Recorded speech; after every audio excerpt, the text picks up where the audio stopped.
Na mwisho ni kwamba zaidi ya wanafunzi 2,000 kutoka familia maskini katika eneo bunge la Webuye Magharibi, kaunti ya Bungoma wana kila sababu ya kutabasamu baada ya kupokea sare rasmi za shule. Wadau wa elimu eneo hilo wamesema hatua hiyo ni mojawapo ya mbinu za kufanikisha elimu kufuatia mtafaruku wa sare, ambapo baadhi ya walimu wakuu na madalali wameshutumiwa kwa kushiriki biashara hiyo na kupandisha bei ya sare maradufu. Wazazi wamepongeza mpango huo ambao unalenga wanafunzi wa gredi ya 1 hadi 6, wakisema utasaidia kuhakikisha wanafunzi wanasoma bila unyanyapaa wa kukosa sare zinazohitajika.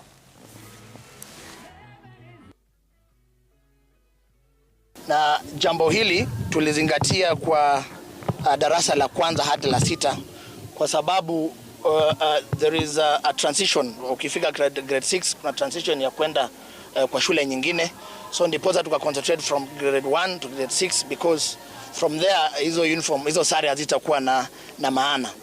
Lakini jambo la muhimu sana, ningependa kuchukua nafasi hii kuwashukuru walimu wetu na stakeholders wote ambao wameunganika kwa hii kazi ili kufanikisha mpango huu.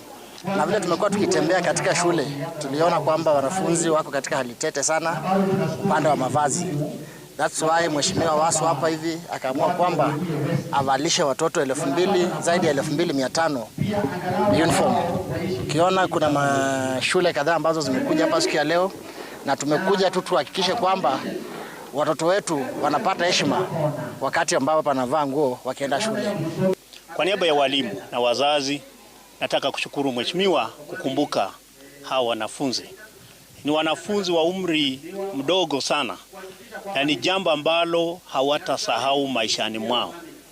Ni jambo ambalo litafanya hawa wanafunzi wakae shuleni kusoma kama wanafunzi wengine, kwa sababu walimu walikuwa wanagagua wanafunzi ambao wanatoka kwa familia ambazo hazijiwezi.